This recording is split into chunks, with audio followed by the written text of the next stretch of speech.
entonces.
Boa tarde a todos, espero que todos estejam bem, todos estejam tranquilos e agradeço a companhia de todos vocês aqui no nosso Palio Encontro semanal e hoje eu tenho o enorme prazer de apresentar a vocês o professor Rodrigo Tomassini, da Argentina.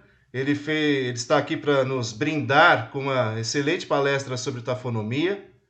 O título da palestra é Taphonomy, History, Concepts and Application to the Study of Continental Vertebrates. E o professor Rodrigo, ele é bacharel em Ciências Geológicas pela Universidade Nacional do Sul, de Bahia Blanca, Argentina. Ele é doutor em Geologia pela Universidade Nacional do Sul, de Bahia Blanca, Argentina. E atualmente ele está como pesquisador do CONICET, na Argentina. Ele também é professor do Departamento de Geologia da Universidade Nacional do Sul. A linha de pesquisa do professor Rodrigo está focada na análise tafonômica de associações continentais de vertebrados fósseis do Cenozoico da Argentina. Ele vai ter uma ênfase principal na região pampeana de lá. Atualmente desenvolve trabalhos em ictopaleontologia ligados a ambientes fluviais. E, além disso, ele também realiza trabalhos sistemáticos e de bioestratigrafia na fauna de vertebrados, neógenos e quaternários da região dos Pampas. Então, hoje, dia 16 de junho, eu tenho o enorme prazer de convidar o professor Rodrigo. E, professor Rodrigo, a palavra é tua, fique à vontade. Bueno, Renato, por mi parte, muchísimas gracias a vos y muchísimas gracias a Herminio también por considerarme para esta charla y para mí es un placer enorme que sea una charla vinculada a la Sociedad Brasilera de Paleontología, fundamentalmente por el vínculo directo que siempre existió y que está más marcado últimamente con la paleontología de Argentina. Así que, bueno, a mí yo solo tengo palabras de agradecimiento con ustedes y, bueno, espero que la charla sea entendible, que guste y, bueno, pido disculpas que sea en español, pero mi portugués no es bueno y mi portuñol creo que es peor todavía, así que intentaremos que sea en un español entendible y, bueno, de todas maneras la presentación está en inglés, pero lo vamos viendo con tranquilidad y seguramente se va a entender todo, así que no creo que haya problema.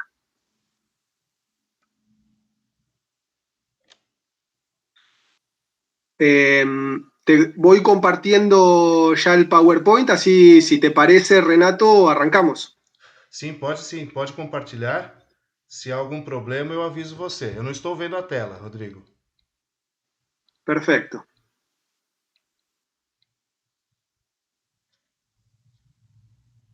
A ver, un minutito. Sem problema.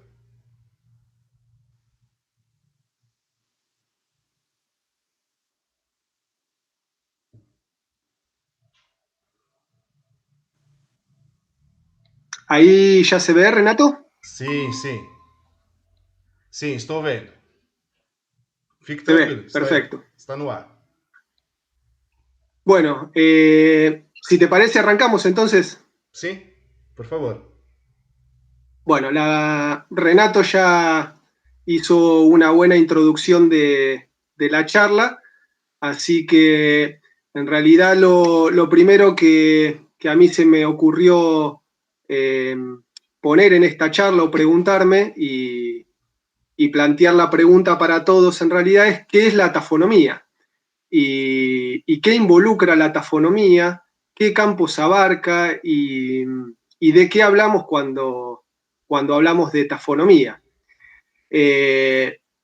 Principalmente para responder estas preguntas nos tenemos que retrotraer a la figura de un paleontólogo ruso, Yefremov, o Efremov, como también se lo conoce, que de alguna manera fue la persona que acuñó o definió el término tafonomía en el año 1940.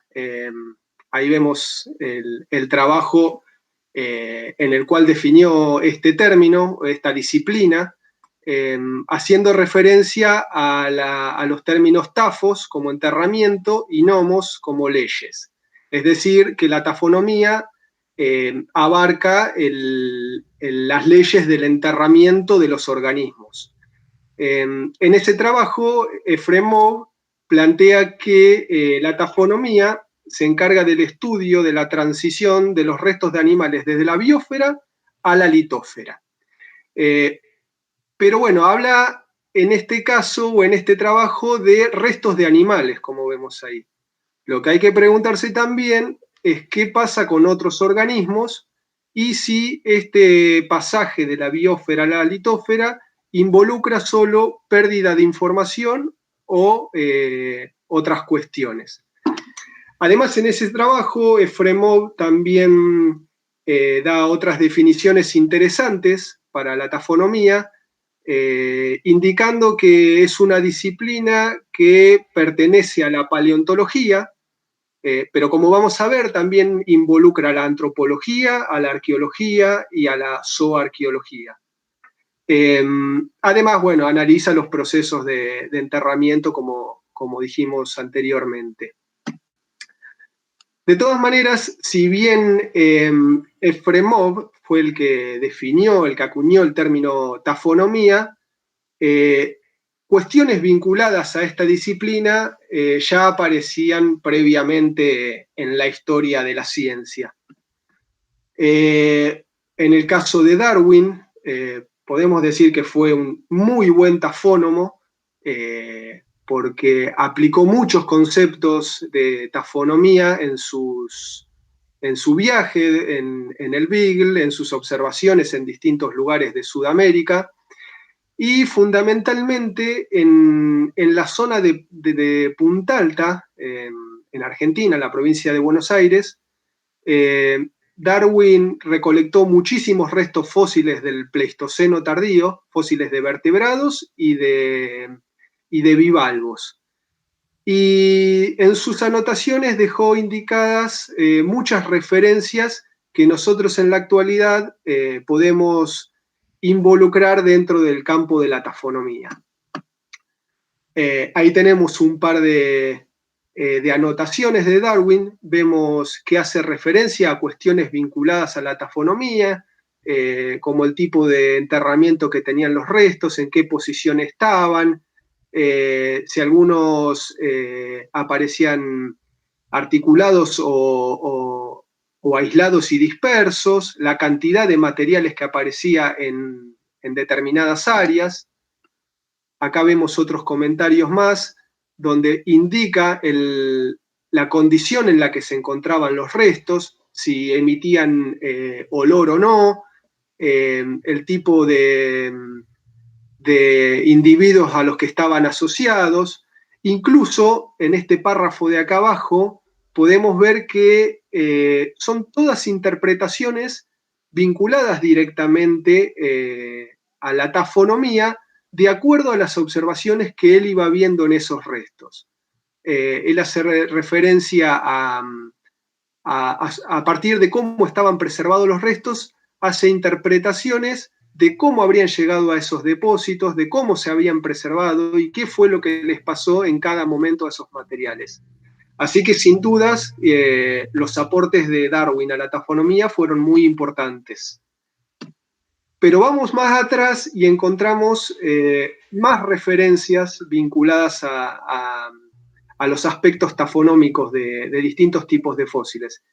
En este caso vemos a Da Vinci, que en la zona de los montes de Monferrato, en Italia, hizo una descripción bastante detallada de acumulaciones de moluscos, en donde describió características vinculadas al origen, a la distribución, el tipo de transporte que podrían haber sufrido esos materiales de acuerdo a cómo estaban preservados, si estaban articulados o no, si existía mezcla entre distintos taxones.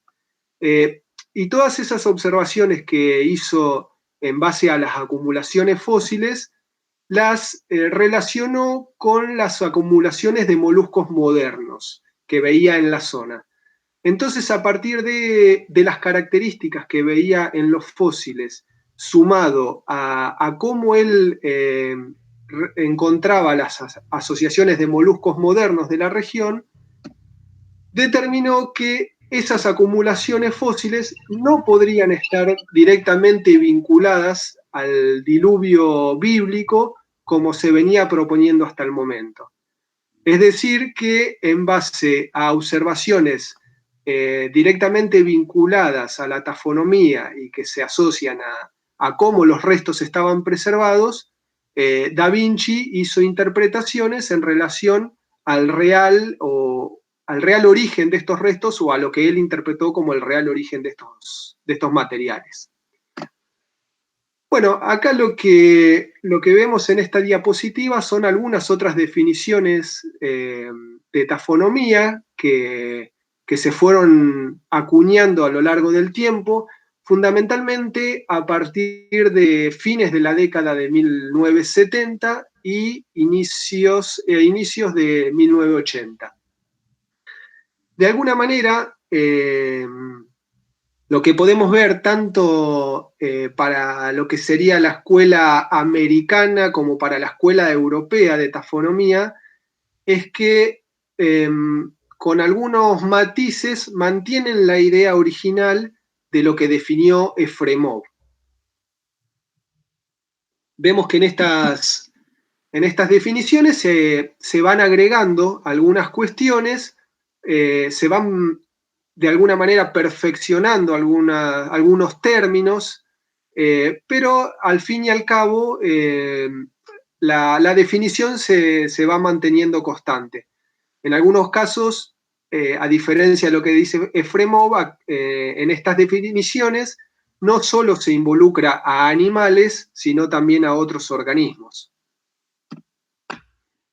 Bueno, este grafiquito muy simple y que se ve en muchos de los trabajos tafonómicos, de alguna manera resume lo que veíamos en la definición de Efremov y en las otras posteriores. A partir de la muerte de organismos se producen restos, algunos se descartan, se pierden, otros tienen un enterramiento inmediato y otros un enterramiento más tardío, manteniéndose expuestos por más tiempo en superficie.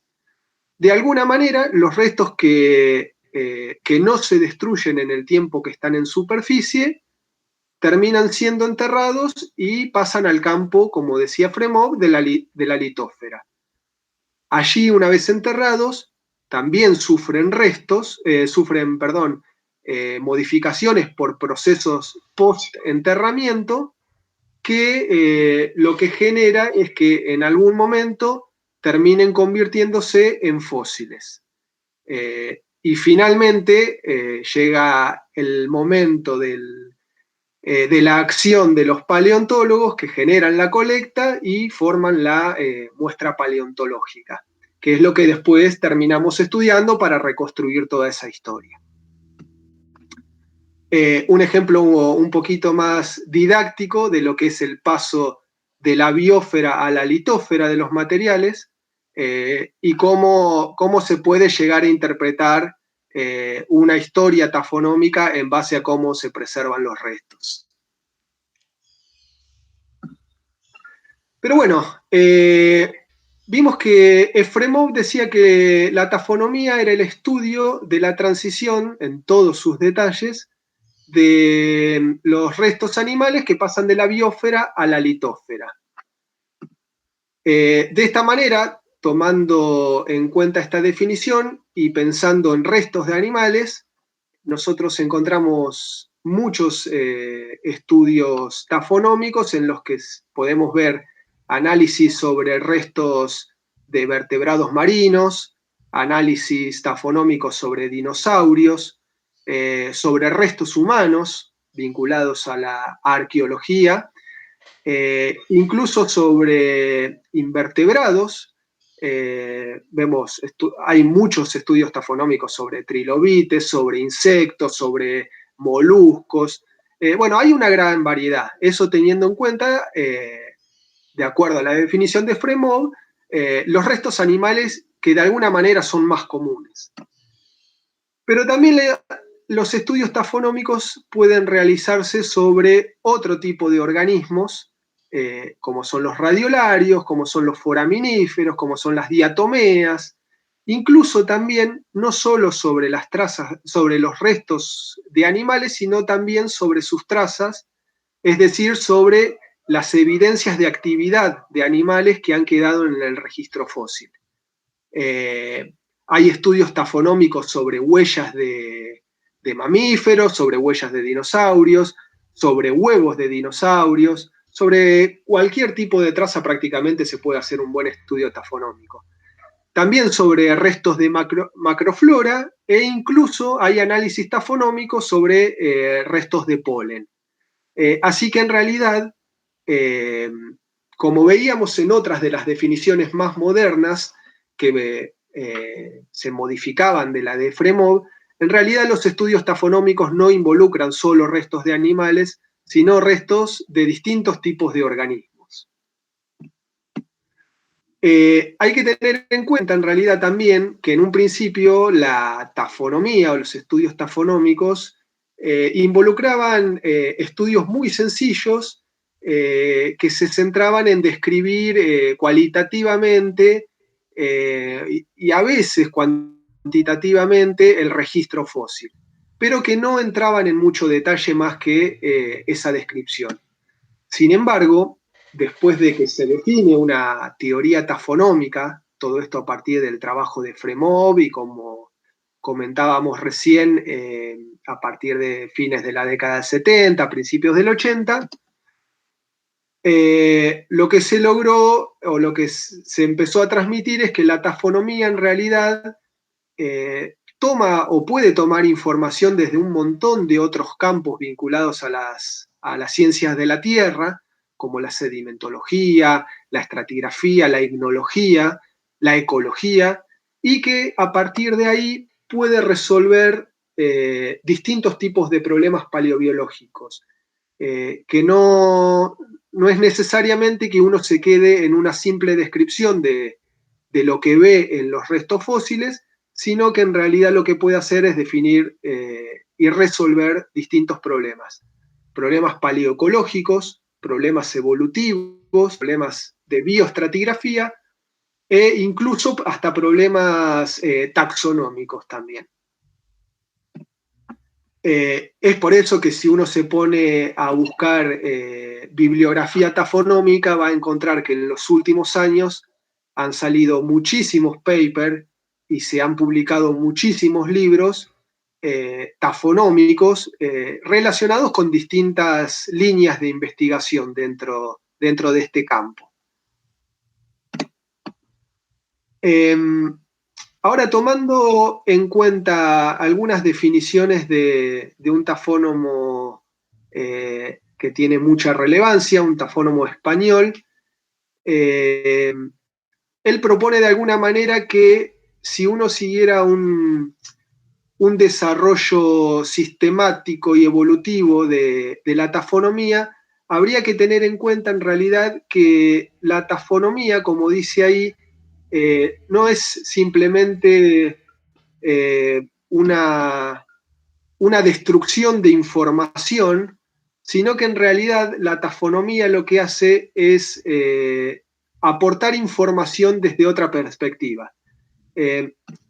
Eso se ve, bueno, acá en esta definición,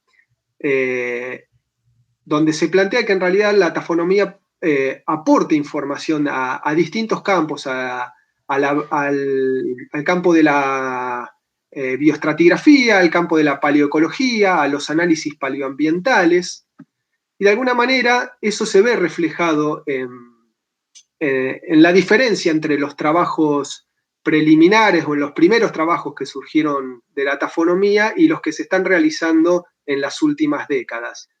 Ya no se considera tanto que la tafonomía o los distintos procesos que sufren los restos a lo largo de la historia, desde que el animal muere hasta que uno lo encuentra, no es solo una pérdida, dice Fernández López, de información paleobiológica, sino que en realidad todas esas modificaciones que van sufriendo los restos, lo que generan es un aumento de información tafonómica.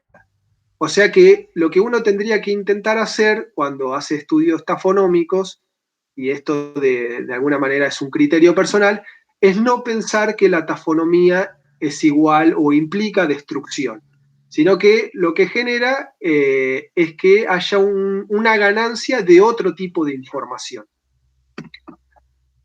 Acá vemos un ejemplo muy simple de lo que se plantea con pérdida de información paleobiológica. A partir de asociaciones vivas, vemos que luego de la muerte de los organismos, los restos están sujetos a distintos procesos, tanto antes como después del enterramiento, y que eso genera, hasta el momento de la colección, por supuesto, y que eso genera de alguna manera que parte de los materiales, por supuesto, se vayan perdiendo. Otro ejemplo muy clásico de un trabajo de Beresmeyer, en donde vemos también que luego de la muerte de los organismos, algunos restos, bueno, por distintos procesos, como puede ser la actividad de carnívoros, la meteorización, el transporte, están sujetos a una posible destrucción, lo cual genera que en nuestra asociación final, en lo que vamos a colectar nosotros, la cantidad de materiales obviamente sea menor que la que dio inicio a esa asociación. De todas maneras, volvemos a lo mismo. De acuerdo a Fernández López, más allá de esta pérdida de alguna manera de materiales, nosotros lo que vemos es un incremento en información tafonómica, sería porque podemos reconstruir de alguna manera en base a lo que se preservó qué fue lo que teníamos. De todas maneras, lo que sí siempre tenemos que tener en cuenta es que en la tafonomía existen distintos tipos de sesgos que van a generar que de alguna manera no tengamos la historia completa. Eso teniendo en cuenta, por un lado, que el registro fósil nunca es completo, siempre hay algunos gaps que nos impiden saber bien qué fue lo que pasó. Hay que tener en cuenta que los distintos restos orgánicos tienen distintas características, por lo tanto algunos están más sujetos a una posible destrucción que otros, y hay que tener en cuenta también que cada ambiente tiene sus características particulares que en algunos casos pueden favorecer la preservación de restos orgánicos y en otros no. Bueno, así, con todo esto, lo que podemos decir es que el objetivo principal que tiene la tafonomía o el estudio tafonómico es explicar los procesos de fosilización, así como también la formación de los sitios fosilíferos y los distintos mecanismos de producción y modificación que afectaron al registro fósil. Todo esto sobre la base de las diferentes características tafonómicas que nosotros podemos observar, tanto en un resto fósil como en una asociación fósil. Y a partir de eso lo que hacemos nosotros en los estudios tafonómicos es reconstruir la historia tafonómica. Nuevamente, tanto de un material individual, de un resto fósil único, como de las asociaciones fósiles. En esta definición de arriba hacíamos referencia a características tafonómicas. Ahí vemos la definición. Una característica tafonómica es una modificación que está causada, originada por la alteración sobre una entidad tafonómica. Yo acá les puse unos ejemplos, rajunios o puncher, porque después vamos a ver un ejemplo de eso.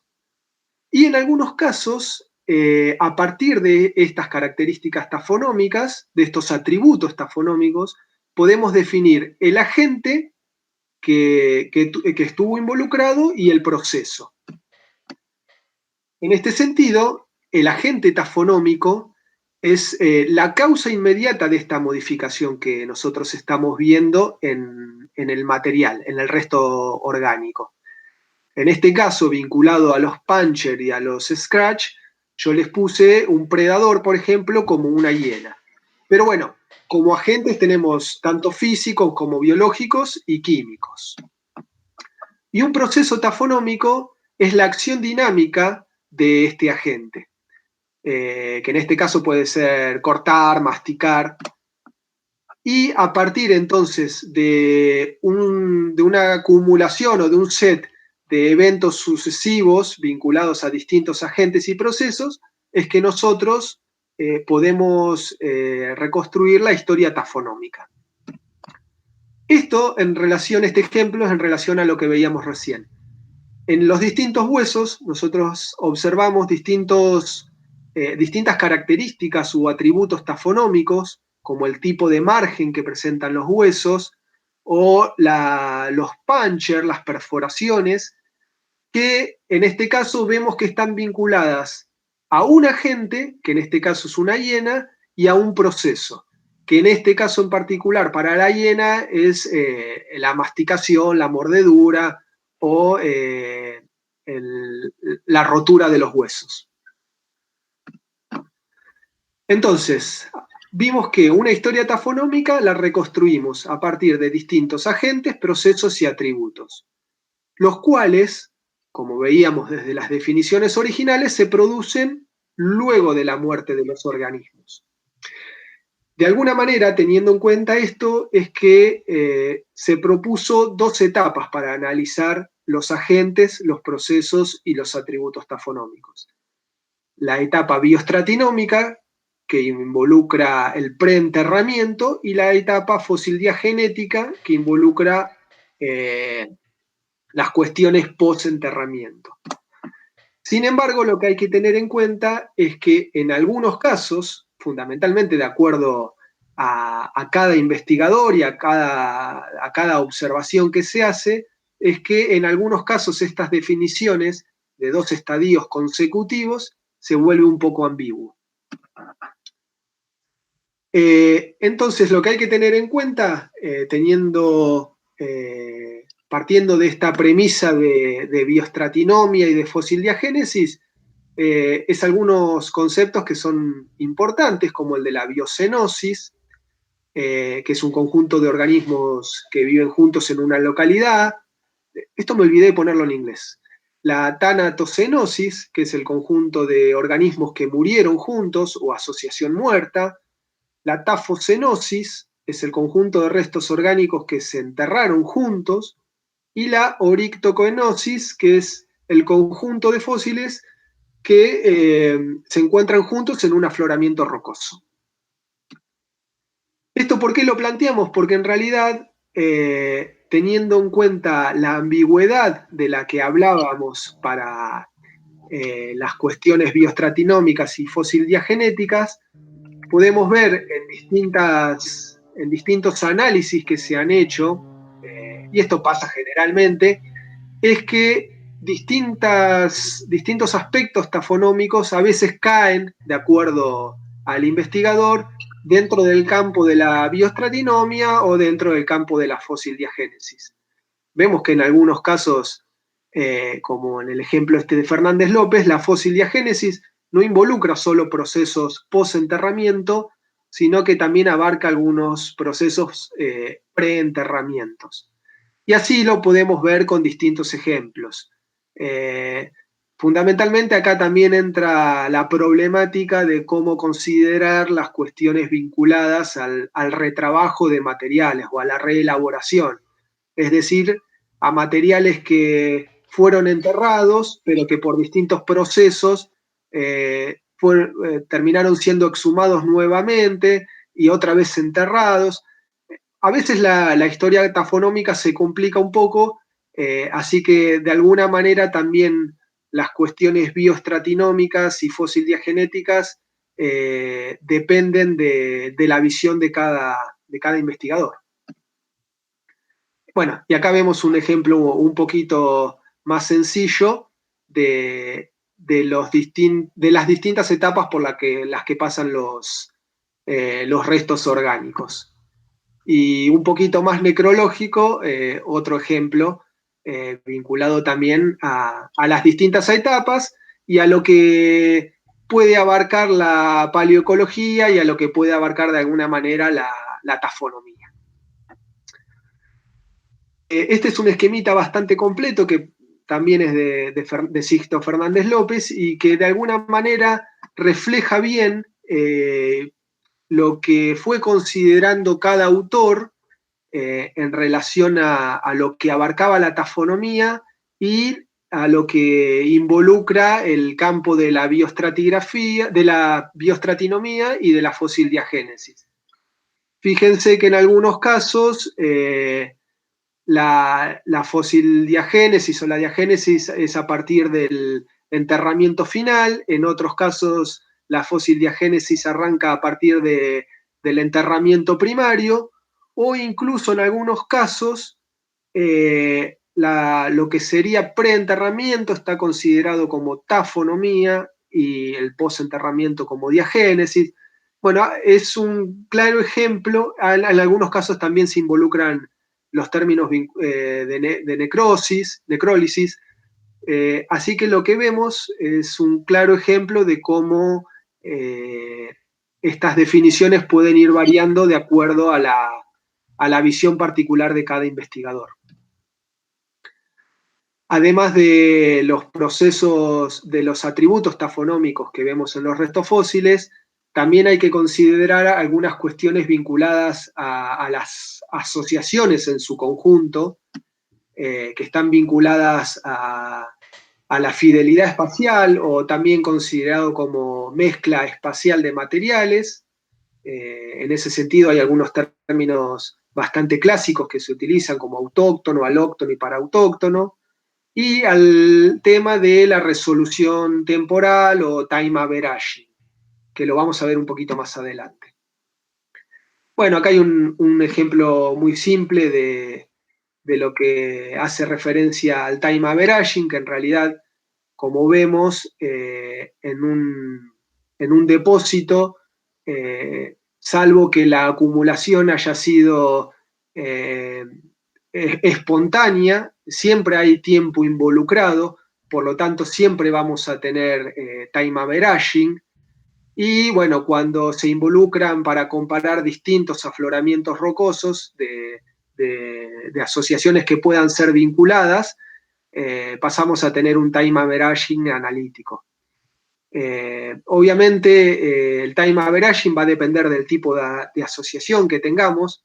Como decíamos recién, algunas pueden ser con un time averaging que involucre solo unos pocos segundos, como son las huellas fósiles, que para poder preservarse necesitan un enterramiento prácticamente inmediato, o algunas pueden involucrar mucho más tiempo, fundamentalmente aquellas que se conservan en ambientes fluviales. Entonces, a partir de todo lo que vimos, empieza la cuestión vinculada a la interpretación de las posibles historias tafonómicas de los restos y de las asociaciones. Acá vemos distintos ejemplos de reconstrucciones tafonómicas, de la historia tafonómica, tanto de materiales como de asociaciones, que pueden ser planteadas con distintos tipos de esquemas, pero que de alguna manera dejan en claro qué es lo que se está interpretando en base a los atributos que uno encontró en los restos, a los agentes y a los procesos a los cuales atribuye esas modificaciones. Otro ejemplo que también muestra la reconstrucción de una historia tafonómica de acuerdo a cómo fueron encontrados los materiales. Incluso las reconstrucciones tafonómicas están planteadas en murales, en cuadros. Esto es una reconstrucción tanto paleoambiental, paleoecológica, como tafonómica, a partir de materiales recuperados en el sitio de Rancho La Brea. Y todo esto de alguna manera, como muestra esta caricatura, nos está indicando que hay que hacer una observación bien detallada de los atributos que tiene cada resto para no caer en historias tafonómicas erradas. Volviendo a este esquemita que vimos en unas diapositivas anteriores, lo que podemos resaltar es que la tafonomía, de alguna manera, tiene una vinculación muy directa con la sedimentología. Por lo tanto, lo que vamos a notar nosotros, lo que vamos a encontrar cuando hagamos estudios tafonómicos, es que las características tafonómicas de los restos, así como los agentes y los procesos involucrados y que generaron esas modificaciones, van a depender del ambiente en el cual se hayan preservado los restos. Los ambientes fluviales son distintos a los lacustres son distintos a los marinos, y así sucesivamente, siempre que nos referimos al tipo de preservación de los restos. Es por eso que también existe, así como existe el término facies para los estudios sedimentológicos, también existe el término tafofacies para los estudios tafonómicos, que es un conjunto, lo definen como un conjunto de rocas caracterizado por una combinación particular de características preservacionales en los restos fósiles, las cuales están definidas sobre la base de características preservacionales consistentes. Y en este punto es que a mí me gusta resaltar los estudios que ha llevado adelante Beresmeyer. Porque dentro de los ambientes continentales y de la vinculación que existe entre la tafonomía y la sedimentología, ha marcado o ha sido una referencia muy clara. Incluso fue la que definió el término modo tafonómico, que de alguna manera se vincula directamente al término tafofacies, ya que si vemos lo define como un patrón recurrente de preservación de restos orgánicos en un contexto sedimentario particular, acompañado por características tafonómicas definidas. Bueno, acá hay otra definición que es de este libro, que también hace referencia a lo mismo. Y en este esquemita muy simple, bueno, ella destaca la relación que existe entre los análisis tafonómicos y los análisis sedimentológicos y cómo de alguna manera todo eso permite hacer una reconstrucción de la información ecológica original de un yacimiento. En un grafiquito o en una caricatura más sencilla, vemos que la tafonomía y la sedimentología están directamente vinculadas. Esto incluso es, bueno, como vemos, ya además de lo formal pasa a lo caricaturesco también. Pero bueno, es entretenido. Y en un grafiquito también muy sencillo de Martil vemos los distintos tipos de contextos preservacionales que podemos encontrar, aunque hay muchos más de los que están acá graficados, tanto en medios continentales como en medios marinos. Y como mencionábamos anteriormente, en cada caso vamos a tener procesos y agentes tafonómicos distintos, por lo cual las modificaciones tafonómicas en los restos van a ser diferentes. En los ambientes marinos, acá ya vamos a estar más dedicados a lo que es los vertebrados fósiles o la preservación de vertebrados. En ambientes costeros vemos que solamente marcado en rojo están los lagunes y los estuarios, que es donde suelen preservarse mayor cantidad de restos fósiles, aunque no son muy abundantes tampoco.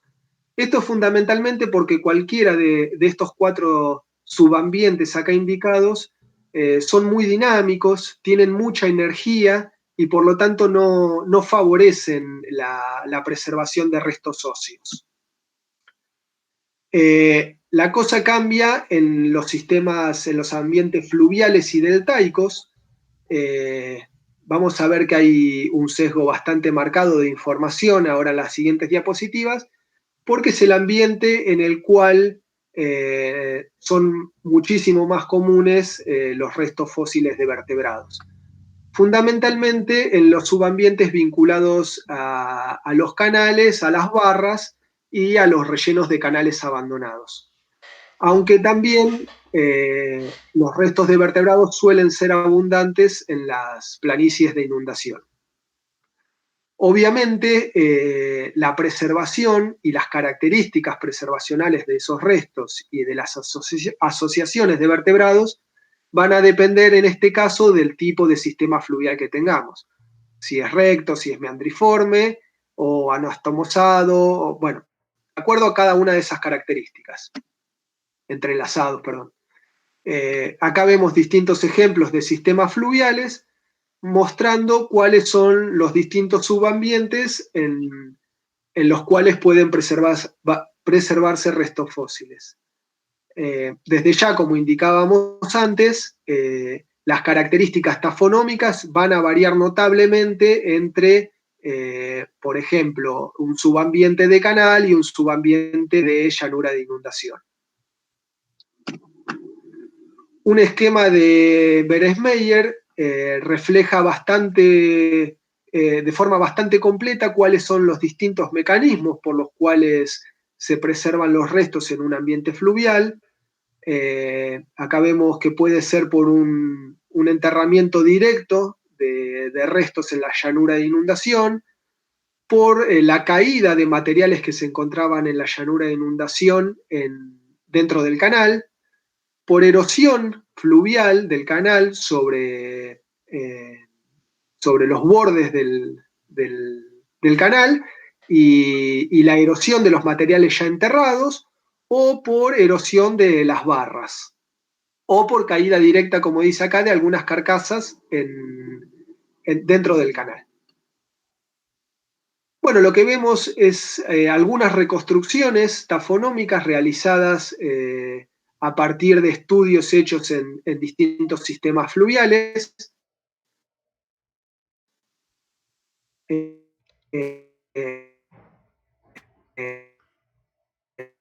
Observar distintos atributos tafonómicos en los restos, los cuales nos llevan a interpretar cuáles fueron los agentes y los procesos tafonómicos que actuaron.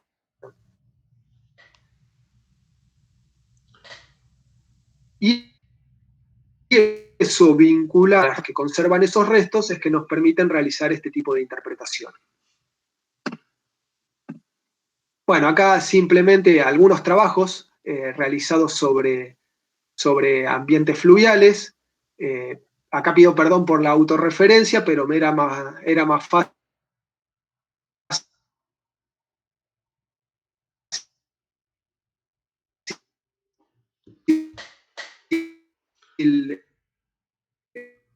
sobre otros, particularmente por esto de que es el tipo de ambiente en el cual se preservan más los restos, así que los estudios están centrados en este tipo de contexto. En los ambientes lacustres también suelen preservar. Rodrigo, desculpa, perdão. Bastante, tanto con poco oxígeno como muy oxigenados. En este sentido, hay que mencionar que la mayoría de los restos, de los estudios tafonómicos, están realizados sobre restos de peces en ambientes lacustres. Sin embargo, también en algunos casos suelen preservarse asociaciones bastante más completas que permiten hacer estudios sobre restos de hojas, sobre restos de invertebrados,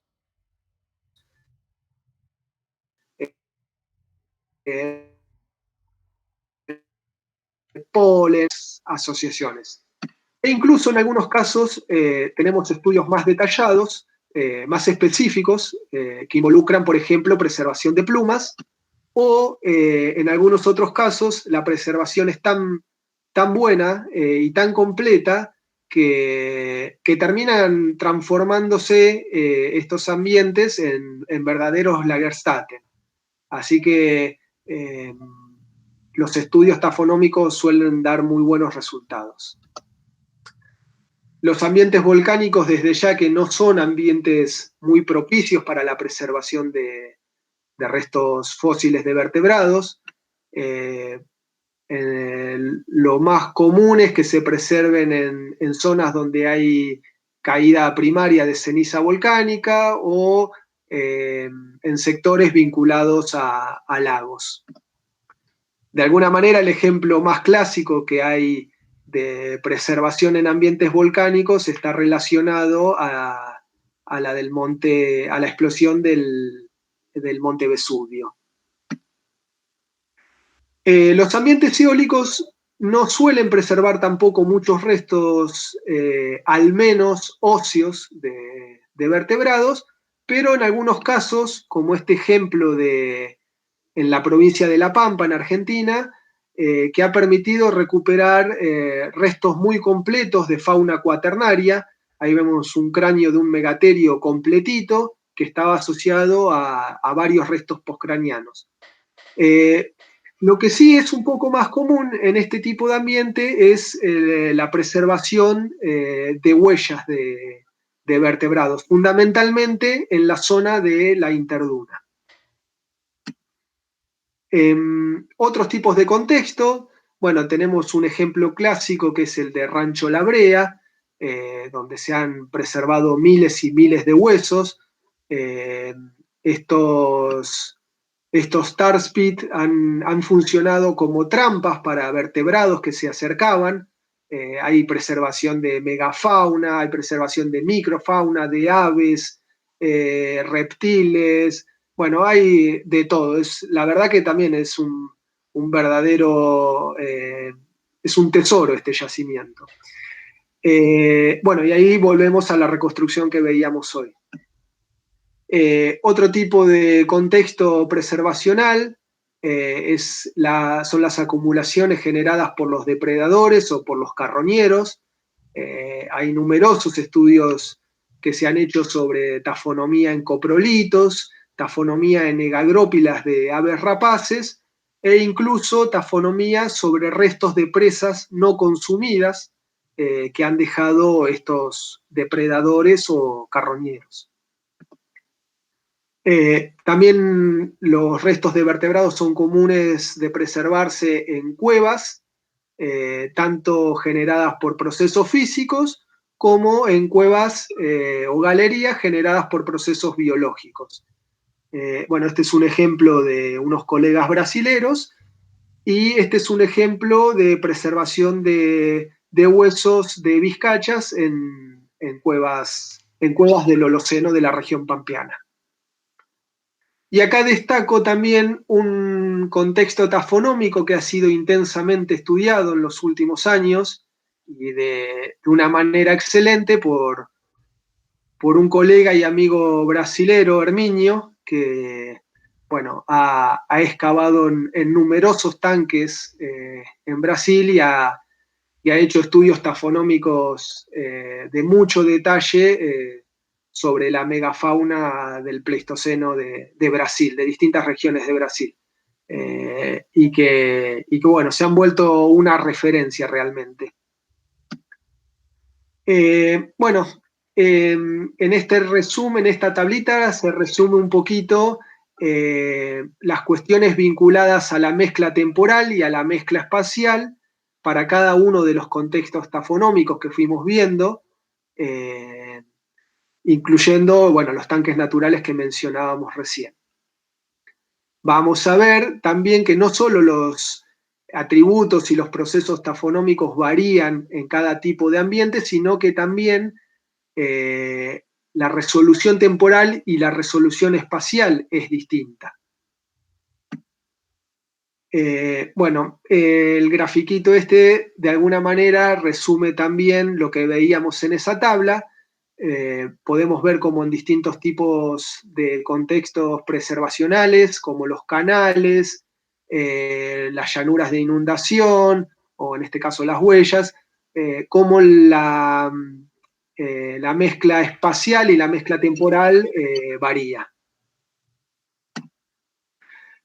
Lo que tenemos que tener en cuenta en base a todo lo que fuimos viendo, que estaba fundamentalmente relacionado a la tafonomía de restos fósiles, es que todo lo que hagamos para los restos fósiles va a tener una base de actualismo.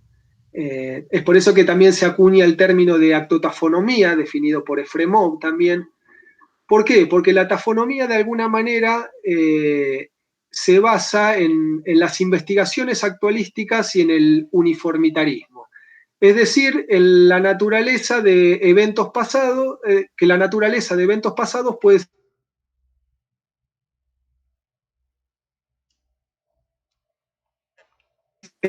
acá hay que destacar una vez más los trabajos realizados por Beresmeyer en este campo, que ha hecho investigaciones fundamentalmente en Amboseli, en Kenia, que han ha realizado observaciones por más de 30, 40 años, y eso le permitió tener una base de datos increíble para llevar adelante estudios actualísticos. Se han en los últimos años hecho numerosos estudios basados en el actualismo y vinculados directamente a la tafonomía, que han abierto un nuevo campo o una nueva línea de investigación que se centra fundamentalmente en eso, en las observaciones de modificaciones en restos óseos actuales. Esto también vinculado, siguiendo con la línea de los vertebrados. Entonces, de alguna manera, el actualismo aplicado a la tafonomía involucra la experimentación o la observación de las características en huesos o en asociaciones modernas, las cuales están presentes en un ambiente claramente definido y con el objetivo de crear análogos que permitan interpretar los fenómenos que no son visibles en el registro fósil. Y que esto nos remite a una de las primeras diapositivas que vimos, que fue el ejemplo de los estudios tafonómicos que realizó Da Vinci. De alguna manera tenemos dos metodologías principales para trabajar en tafonomía actualística, que es la de experimentaciones en laboratorio bajo condiciones y variables controladas, o la observación y análisis en contextos naturales. Para no extendernos demasiado, este es un ejemplo que hay que destacar porque este laboratorio de tafonomía experimental que se encuentra en Madrid y que está supervisado por Yolanda Fernández Jalbo es único en el mundo. Se pueden hacer muchísimos tipos de experimentaciones para ver distintos tipos de procesos tafonómicos. Yo los invito a que entren en la página que figura acá abajo y van a ver todo el instrumental que tiene este laboratorio y todo lo que se puede hacer. Hay numerosos trabajos vinculados a experimentaciones en laboratorio sobre restos de vertebrados que involucran distintos tipos de procesos como abrasión, meteorización, transporte. Estos son algunos otros ejemplos de estudios tafonómicos que se basan en observaciones realizadas directamente en el campo. También involucran procesos vinculados con desarticulación, dispersión, meteorización. Bueno, como les decía, es un campo muy amplio que tanto para los restos actuales como para los fósiles permite abarcarlo desde distintas perspectivas. Acá hay algunas imágenes de ejemplos de estudios que se realizan en el campo. Hay de alguna manera como especie, esto es en Olavarría, en la ciudad de Olavarría, en la provincia de Buenos Aires. Es una especie de laboratorio en campo para ver cómo se van modificando los huesos que están expuestos. Bueno, estos son estudios sobre marmitas en sistemas fluviales para recolectar, donde se recolectaron huesos de vertebrados actuales y se hicieron estudios tafonómicos, cuevas de vizcachas, bueno, en bosques también para ver la desarticulación de ciervos, otra vez la foto de Beresmeyer. Y otro campo importante dentro de los estudios actualísticos son los análisis sobre restos que han sido depredados o que han sido consumidos por distintos depredadores o carroñeros, que también es un campo que en las últimas décadas se ha afianzado un montón y, bueno, existen muchísimos estudios. Y hay muchos investigadores en Argentina, hay muchos investigadores en Brasil que están abocados a esta línea de estudios tafonómicos.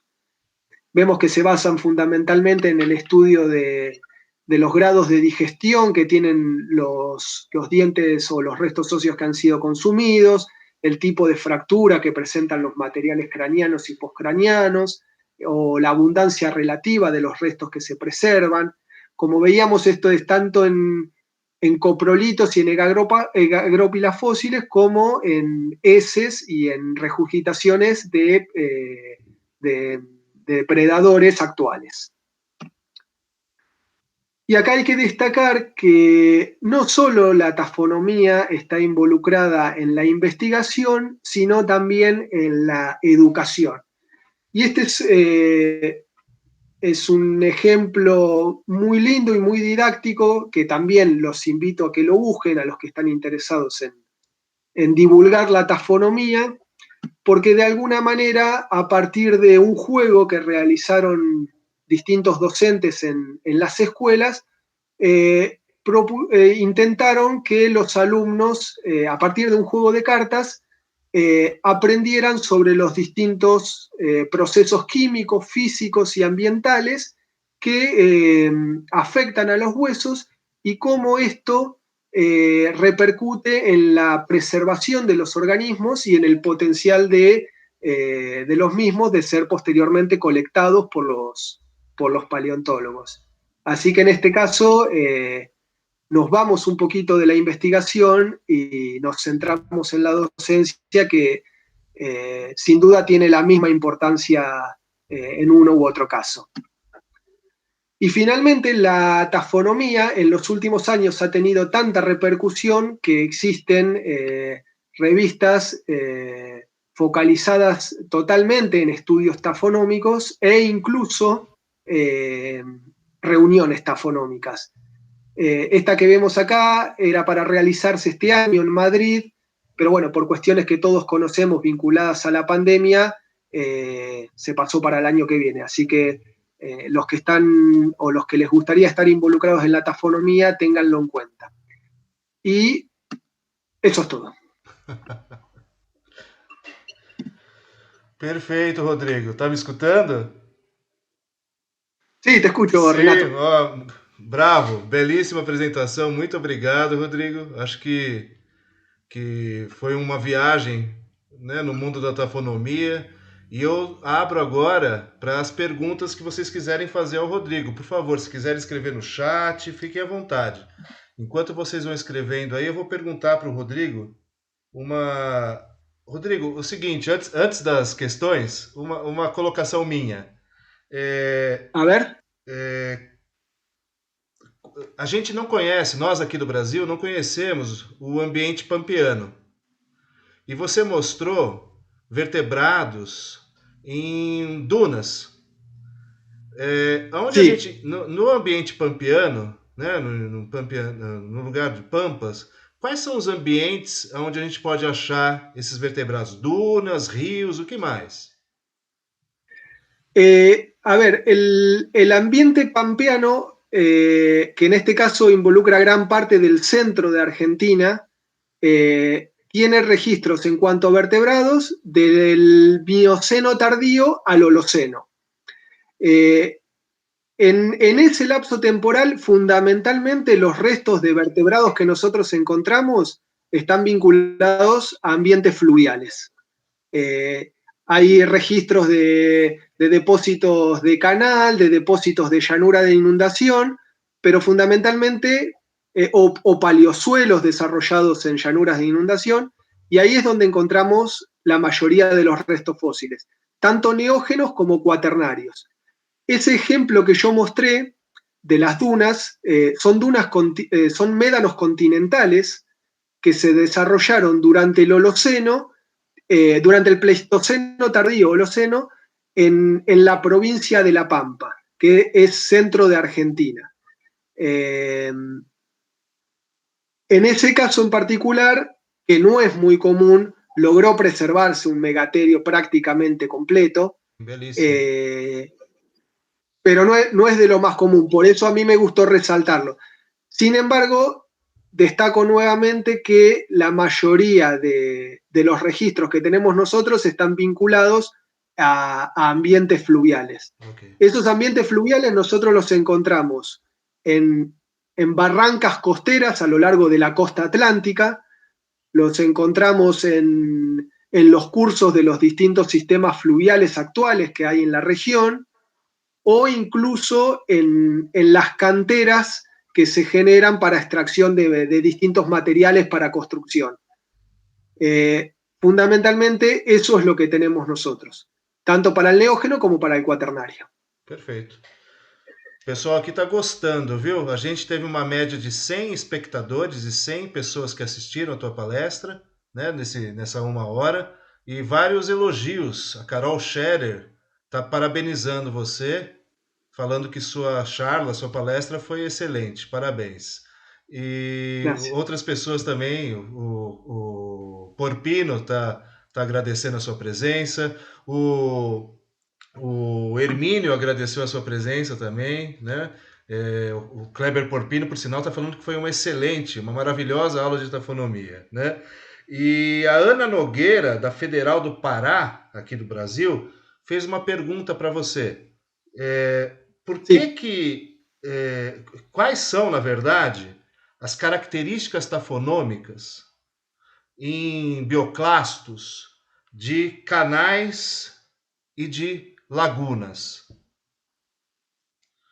de canais fluviais e de lagunas. Existe alguma assinatura tafonômica?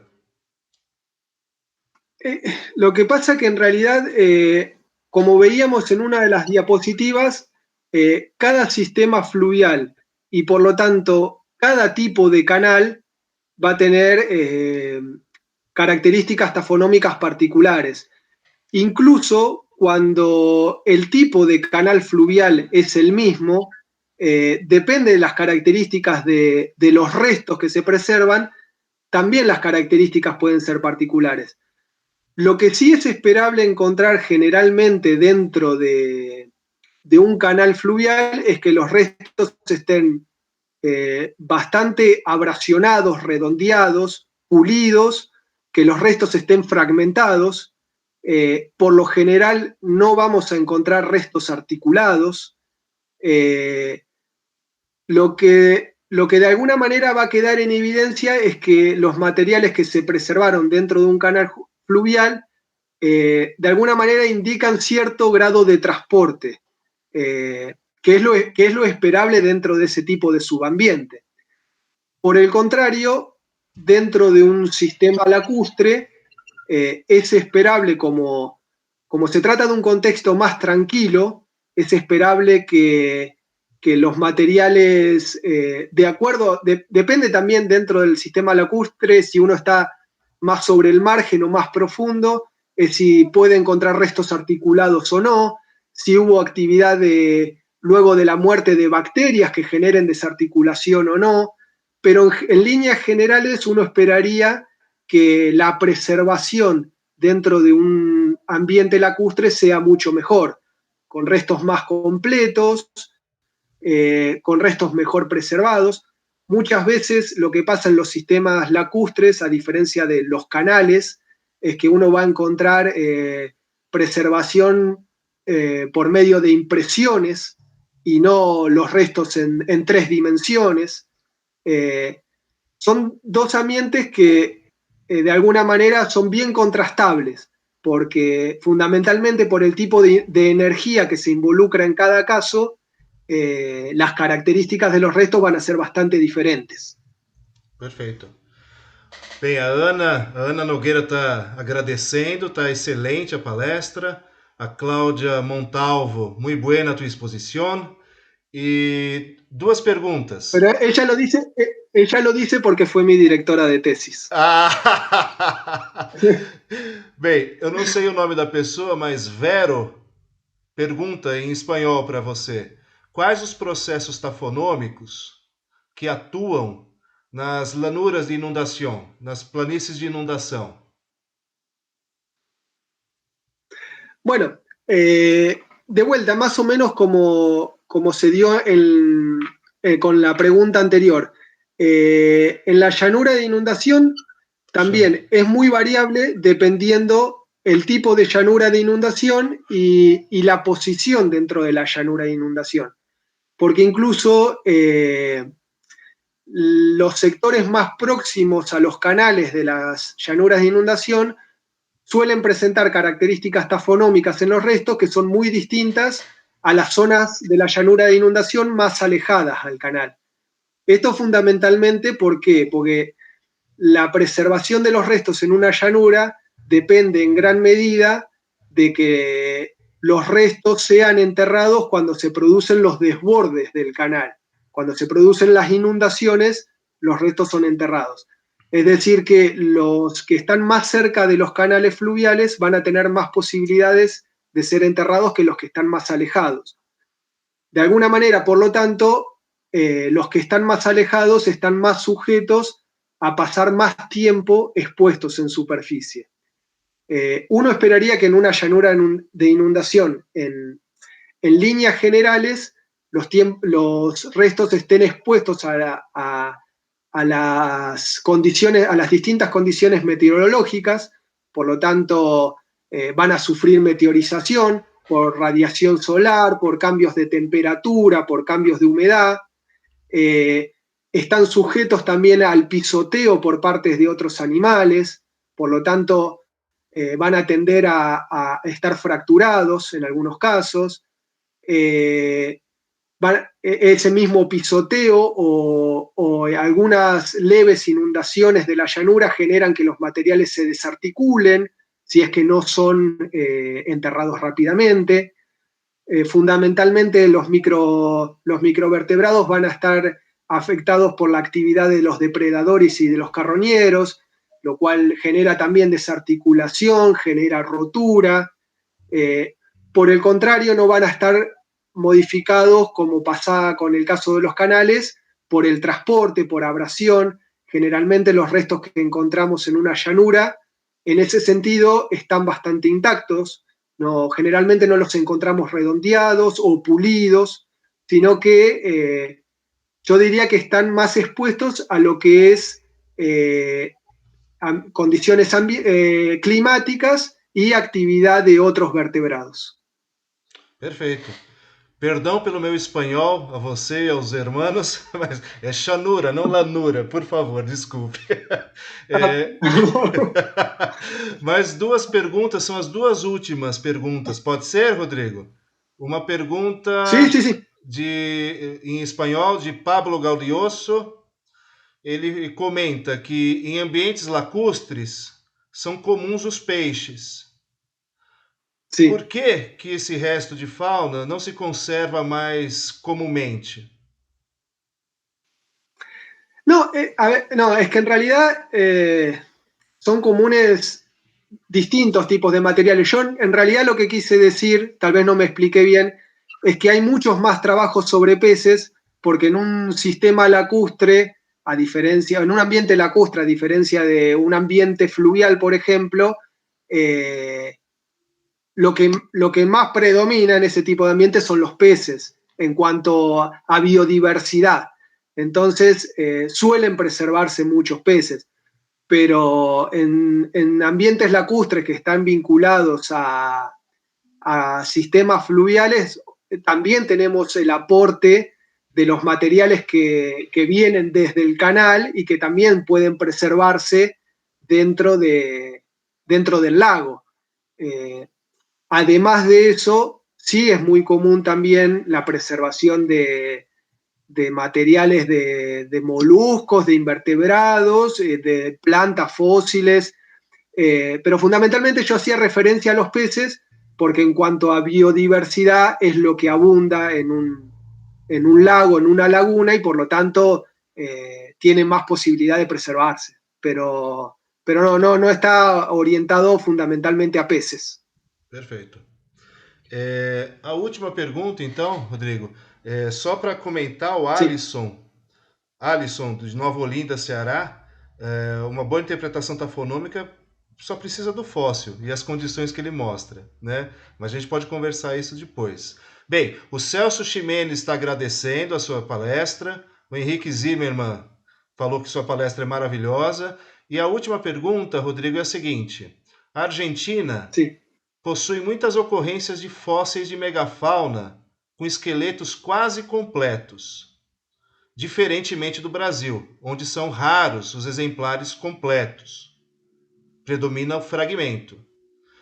Você atribui algum fator essa diferenciação?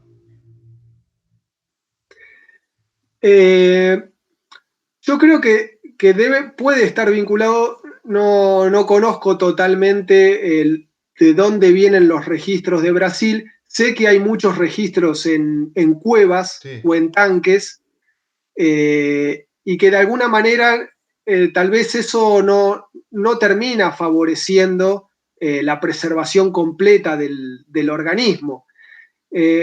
Aún así, en Argentina hay muchos restos de megafauna completos, pero también hay muchos que no. Lo que pasa que en realidad al haber tantos yacimientos fósiles del Pleistoceno o Holoceno, se han recuperado muchísimos materiales de megafauna. Y dentro de eso ha habido la particularidad que en muchos casos han aparecido completos. Tal vez pueda estar, esto no lo puedo responder precisamente, por eso que te digo que desconozco un poco los contextos preservacionales en el Cuaternario de Brasil, pero tal vez puede ser porque acá están más vinculados a sistemas fluviales y las características en ese sentido por ahí han sido más propicias.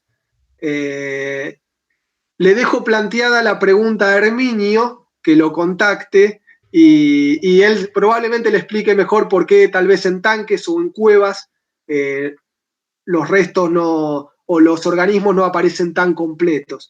Pero creo que puede ir por ese lado. Perfeito. Bem, Rodrigo, todo mundo está elogiando muito a sua palestra. O Rominakin está falando que é um excelente trabalho.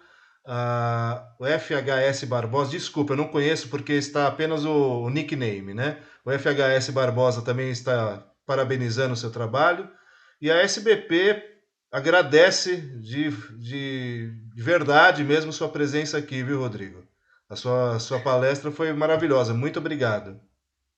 Bueno, yo de vuelta les agradezco muchísimo a ustedes por considerarme para esto y por darme la posibilidad de hacerlo. Me alegro mucho de haberlo hecho. Me pone más contento todavía que haya gustado. Ojalá se haya entendido. Y ojalá de alguna manera también sirva para los que están pensando en seguir paleontología, piensen en una orientación tafonómica también, porque es un campo muy amplio, hay mucho por hacer y es muy entretenido también. Perfeito. Bem, queridos, muito obrigado pela presença de vocês. Hoje às 5 horas vai ter uma palestra do IGV, da Dimila Moté. Não perca essa palestra. E semana que vem a gente volta com a professora Silane falando sobre palinologia. Não percam. Muito obrigado a todos. Até mais então.